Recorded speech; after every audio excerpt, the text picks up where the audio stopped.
RRR regional ring road project వ్యతిరేకంగా పెద్ద ఎత్తున బాధిత రైతులు అమీర్పేటలో ఉన్నటువంటి HMDA కార్యాలయం ముందు ఆందోళన చేస్తున్నారు. ప్రస్తుతం తమకు న్యాయం చేయకపోతే మేము ఊరుకునేది లేదంటూ పూర్తిగా రోడ్డుపైన బైఠాయించిన పరిస్థితి, కొంత ఉద్రిక్తత పరిస్థితి అయితే మనకు కనిపిస్తుంది. మహిళా రైతులు, పూర్తిగా బాధిత రైతులంతా కూడా మాకు RRR వద్దు, పూర్తిగా ప్రభుత్వ మార్కెట్ వాల్యూ ప్రకారం ఇస్తున్నారు నష్టపరిహారం, బహిరంగ మార్కెట్ వాల్యూ ప్రకారం ఇస్తే ఓకే, కానీ ఈ రీజనల్ రింగ్ రోడ్ వల్ల మా కుటుంబాలు, రైతుల కుటుంబాలు మేము పూర్తిగా మా జీవనాధారం కోల్పోతున్నామంటూ కూడా రైతులు ఆందోళన వ్యక్తం చేస్తున్న పరిస్థితి.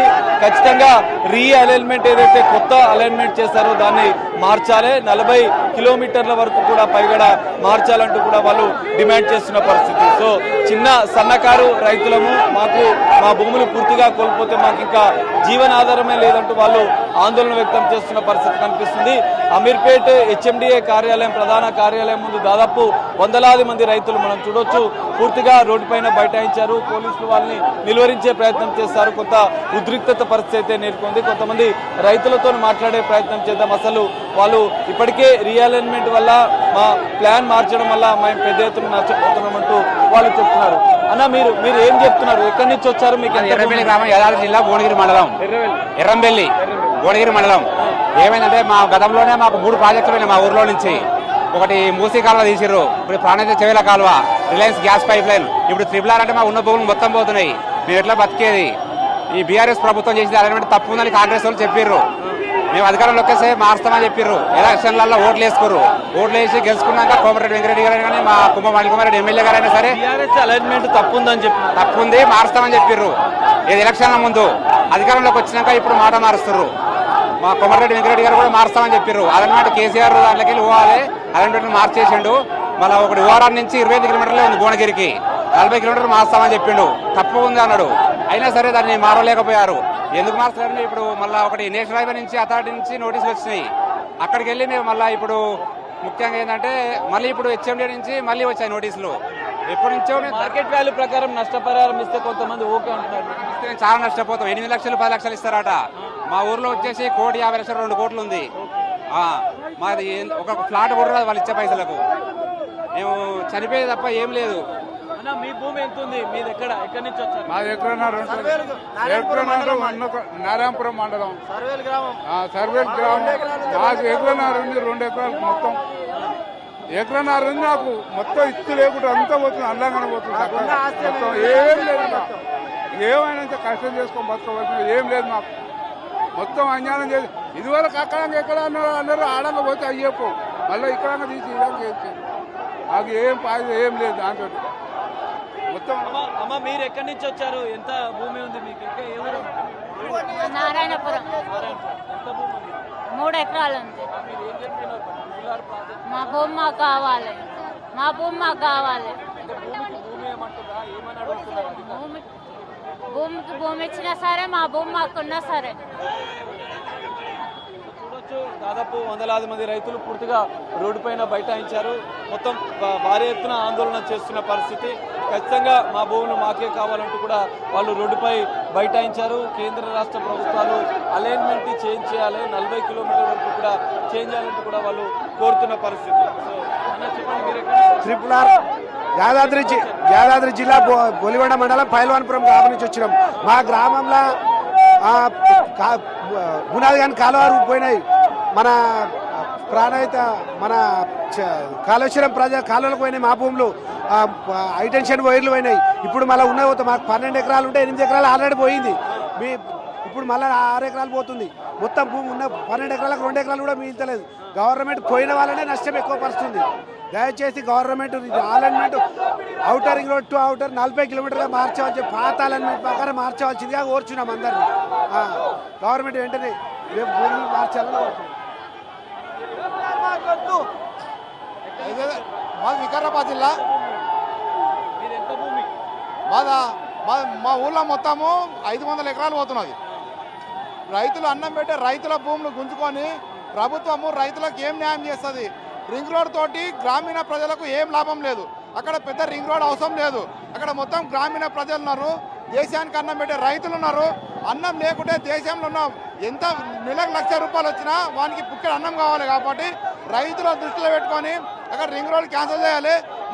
మా ఊరు పక్క పొంటి బీజేపీ హైవే రోడ్ పెద్ద హైవే రోడ్ ఉంది. దాని గురించి 100 మీటర్ల భూమి సేకరించారు. దాన్ని చిన్న రోడ్ చేసారు. ఇప్పుడు 100 మీటర్ల రోడ్ వేయడానికి ఆస్కారం ఉన్నది. ఒక్క రైతు భూమి పోకుండా కూడా రోడ్ వేయొచ్చు. బీజేపీ హైవే రోడ్ మధ్యలోకించి పెద్ద పెద్ద బిల్లలు వేసి రోడ్ వేయచ్చు. కాబట్టి తక్షణమే రింగ్ రోడ్ను క్యాన్సిల్ చేసుకొని రైతులకు న్యాయం చేయాలి. రైతులు సంవత్సరానికి 3 పంటలు కూరగాయలు, వరి, మొక్కజొన్నలు అన్ని పండిస్తున్నారు. దేశానికి అన్నం పెడుతున్నారు. కాబట్టి రైతులను దృష్టిలో పెట్టుకొని ఈ ప్రభుత్వం వెంటనే ఏదైతే రింగ్ రోడ్ చెప్పిన ప్లాన్ మార్చాలంటున్నారా? నష్టపరిహారం బహిరంగ మార్కెట్ ప్రకారం ఇవ్వాలంటున్నారా? ఏం డిమాండ్ చేస్తారు? రింగ్ రోడ్ అనేది హైదరాబాద్ చుట్టూ అవసరం. రింగ్ రోడ్ అనేది హైదరాబాద్కి అవసరం, పల్లెటూళ్ళకి అవసరం లేదు. అక్కడ పెద్ద కంపెనీలు లేవు, అక్కడ ఏమో ఏది లేదు. కాబట్టి పల్లెటూళ్ళు రింగ్ రోడ్ వద్దు, వేసుకుంటే హైదరాబాద్ చుట్టేసుకోండి. కానీ అసలు అక్కడ రింగ్ రోడే వద్దు అని చెప్తున్నాం. రింగ్ రోడ్ క్యాన్సిల్ చేయాలి. దేశానికి అన్నం పెడుతుంది ఇప్పుడు కూడా పల్లెటూళ్ళే, హైదరాబాద్ కానీ సిటీలు కావు. దేశానికి అన్నం పెడుతుందంటే, దేశం నడిపిస్తుందంటే ఉన్న పల్లెటూళ్ళు ఉన్న రైతులే. ఇప్పటిదాకా దేశానికి రైతులు అన్నం పెడుతున్నారు. కాబట్టి ఇది పరిస్థితి. పెద్ద ఎత్తున ఉద్రిక్తత వాతావరణం అయితే మనకు కనిపిస్తుంది. పోలీసులు అడ్డుకునే ప్రయత్నం చేశారు. భారీగా ట్రాఫిక్ జామ్ అయింది. హెచ్ఎండిఏ కార్యాలయం ముందు పూర్తిగా ట్రాఫిక్ స్తంభించిపోయింది. దాదాపు వందలాది మంది రైతులు రోడ్డుపైన బైఠాయించి తమ నిరసన వ్యక్తం చేస్తున్నారు. RRR ప్రాజెక్టు వల్ల భూములు కోల్పోతున్నాం, మా జీవనాధారం కోల్పోతున్నాం అంటూ కూడా రైతులు ఆందోళన వ్యక్తం చేస్తున్న పరిస్థితి కనిపిస్తుంది. బాబాయ్, మీరు ఎక్కడి నుంచి వచ్చారు? ఏ ఊరు మీది? మాది చౌటుపల్లి. ఎంత ఉంది భూమి? 4 ఎకరాలు ఉంది, 3 ఎకరాలు పోతుంది. 3 ఎకరాలు. మరి ఇట్లా ఏమని చెప్తున్నారు అధికారులకి? అధికారులు మేము భూమి ఇవ్వడానికి చెప్పేస్తున్నాం. విన్నావా? వాళ్ళ కమిషన్ గురించి భూమి తప్ప ఏమి లేదు. ఇది మొత్తం నాకు ఏంటంటే నరాలు పెట్టుకుందమ్మా, మాట్లాడలేను. రైతులు ఉన్నారు, ఒకసారి మాట్లాడదాం. అమ్మ, మీరు ఎక్కడి నుంచి వచ్చారు? నారాయణపురం మండలం సార్. 3 ఎకరాలు ఉంటే 3 ఎకరాలు పోతుంది సార్. 3 ఎకరాలు. ఏం చెప్తున్నారు మీరు అధికారులకి? మా భూమి మాకే కావాలి సార్. మా భూమి మాకే కావాలి సార్. మా భూములు తీసుకుంటా అంటారు. ఏమెక్కడ న్యాయం సార్? ఎందుకు తీసుకుంటారు సార్? వాళ్ళు ఏమన్నా ఇచ్చిరా? మాకు ఇవ్వలేదు కదా సార్. మరి పోనీ అంత భూమి పోతుంది కదా సార్. ఆ భూమికి అంత భూమి ఇప్పించండి సార్. లేకపోతే బజార్ రేట్లో ఎంత రేటు పోతుంది? ఆ రేట్ అని 9-10 లక్షలు ఇస్తా అంటారు సార్. మేము ఏం చేసుకోవాలి? మా పిల్లలకి అది ఉందన్న ధైర్యం ఉండేది. ఆ ధైర్యం పోతే మేము ఏ పథకాలు చేస్తాం సార్? మేము బతకాలా చావాలా? చావమంటే ఇక్కడే చచ్చిపోతాం.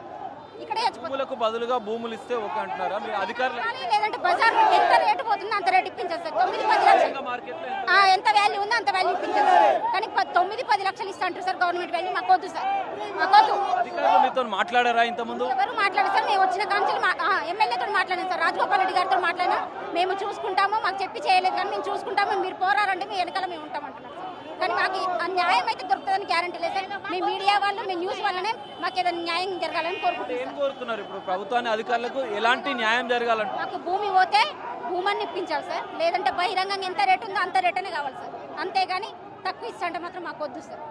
మాది నారాయణపురం మండలం, గుడిమల్కాపురం, చింతలగూడ ఊరు. గుడిమల్కాపురం భూమి 4 ఎకరాలు ఉంటే 4 ఎకరాలు పోతుంది. 28 కిలోమీటర్ల దూరం నుంచి వస్తుంది. 40 కిలోమీటర్ల నుంచి పోవాలి. మాకు రేటు వద్దు, అసలు వద్దు. మాకు పైసలు వద్దు. మా బిడ్డ లెక్క చూసుకున్నాం. ఆ భూమిని మా పిల్లలు ఎట్ట పెంచుకున్నాం. మాకు కొనియ్యలే. 100 కలిసి 10,000 జమ చేసి 30 ఏళ్ల కింద కొన్నా. 30 ఏళ్ల కింద 10,000 జమ చేసుకొని కొన్నా. నేను 30,000 ఎకరం కొనుక్కున్నా. ఇలా వడాడు మాకు కొనిచ్చిండాడు. ఏమిటి తీసుకుంటాడు? మొత్తం మీరు అధికారులకు చెప్పిరామా? ఏమని చెప్పారు? నిన్న కూడా పోయినాం నారాయణపురం. మా ఎమ్మెల్యే ముందు నడుగురి, నేను ముందు నడుతున్నా, ఏం కాకుండా చెప్పిండు. ముందు నడుగురు, ఏం కాకుండా అని చెప్పిండు. రేటు వద్దు, ఆ రోడ్డు వద్దు, వద్దు, రేటు వద్దు. సో ఇది పరిస్థితి. ఇటు కార్యాలయం ముందు, ఏదైతే హెచ్ఎండిఏ కార్యాలయం ముందు అయితే వందలాది మంది రైతులు ఆందోళన వ్యక్తం చేస్తున్నారు. తమ భూములకు బదులుగా సేమ్ అంతే భూములు తిరిగి ఇవ్వాలి, లేదంటే బహిరంగ మార్కెట్ వాల్యూ ప్రకారం మాకు నష్టపరిహారం చెల్లించాలని కూడా రైతులు డిమాండ్ చేస్తున్న పరిస్థితి. మొత్తం ఇక్కడ పూర్తి ట్రాఫిక్ అయితే స్తంభించిపోయింది.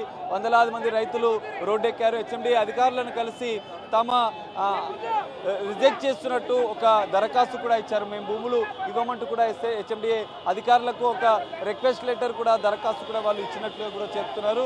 మొత్తం ఒక ఉద్రిక్తత పరిస్థితి అయితే నెలకొన్న పరిస్థితి కనిపిస్తుంది. RRR 40 కిలోమీటర్లకు పైగా తీసుకోవాలి అలైన్మెంట్ ప్రభుత్వం చెప్పినట్టుగా కూడా కాంగ్రెస్ పార్టీ హామీ ఇచ్చినట్టుగా కూడా ఆ అలైన్మెంట్ని మార్చాలంటూ కూడా వాళ్ళు డిమాండ్ చేస్తున్న పరిస్థితి. పోలీసులు కొంత వాళ్ళని అడ్డుకునే ప్రయత్నం చేస్తున్నారు. వందలాది మంది రైతులు రోడ్డుపై బైఠాయించిన నేపథ్యంలో కొంత ఉద్రిక్తత పరిస్థితి నెలకొంది. పోలీసుల మాట కూడా వినకుండా వాళ్ళు రోడ్డుపై బైఠాయిస్తున్న పరిస్థితి. ఖచ్చితంగా అధికారులు ఏదైనా ఒక హామీ ఇవ్వాలంటూ కూడా వాళ్ళు డిమాండ్ చేస్తున్నారు. రైతులు ఖచ్చితంగా తమకు న్యాయం చేసే వరకు పోరాటం చేస్తామంటూ కూడా ఆందోళన వ్యక్తం చేస్తున్నారు. బస్సులను కూడా ఆర్టీసీ బస్సులను అడ్డుకునే ప్రయత్నం చేస్తున్నారు. కొంత ఉద్రిక్తత పరిస్థితి కనిపిస్తుంది. ఎందుకంటే మొత్తం రంగారెడ్డి, ఇటు ఉమ్మడి రంగారెడ్డి, వికారాబాద్, ఇటు నల్లగొండ, యాదాద్రి, గజ్వెల్, ఈ ORR, RRR ఏదైతే రీజనల్ రింగ్ రోడ్డు పరిధిలో ఉన్నటువంటి అన్ని జిల్లాలకు సంబంధించినటువంటి రైతులు ఇక్కడికి వచ్చి వందలాది మంది రైతులు తమ ఆందోళన వ్యక్తం చేస్తున్న పరిస్థితి. HMD అధికారులను కలిశారు. ఇటు ఆర్టీసీ బస్సులను అడ్డుకునే ప్రయత్నం చేస్తున్నారు. ఖచ్చితంగా తమకు న్యాయం జరిగే వరకు కూడా పోరాటం చేస్తామంటూ కూడా రైతులు చెప్తున్న పరిస్థితి అయితే కనిపిస్తుంది.